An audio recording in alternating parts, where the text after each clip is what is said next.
In the midst of Ethiopia's stubbornness to fill the second half of the Ethiopian dam, in conjunction with the maneuvers that are taking place between Egypt and Sudan in preparation to strike the dam, there's a new scenario on the scene now. So what is it?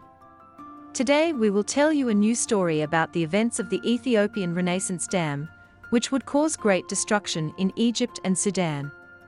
All parties, but Ethiopia insisted on the second filling of the dam, and Egypt and Sudan have no choice but to resort to the last solution, which is war.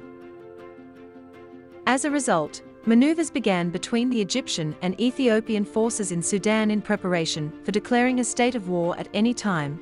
But in the midst of all this, there is a new crisis facing Ethiopia and the countries concerned with the dam, the crisis of the collapse of the Renaissance Dam. And this is because the process of filling the second half will be greater. It was announced, which confirms this, that the first process of filling the Renaissance Dam led to the collapse of part of the dam, which caused a disaster, which was represented by floods in Sudan last year. And in this regard, Ahmed El-Shenawi, an Egyptian expert in dams, confirmed in his statements that the second filling of the dam, estimated at 13.5 billion, maybe the real quantity is greater than that, because I believe that after the first filling last year, estimated at 4.5 billion, accidents of collapse of part of the dam caused the sinking of Sudan and also the floods that occurred last year.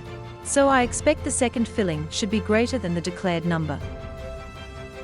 But what is the reason that leads to the collapse of the dam in this way?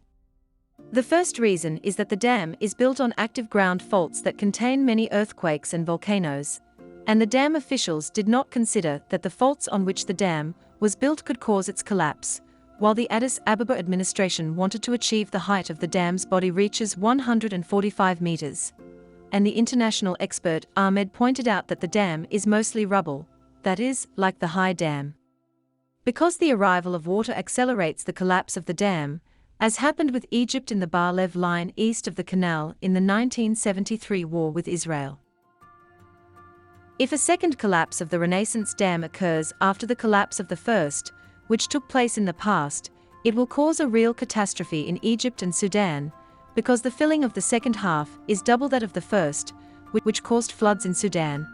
And the disastrous thing is that the dam is built on an active area of earthquakes and volcanoes, which could expose the dam at any moment to collapse.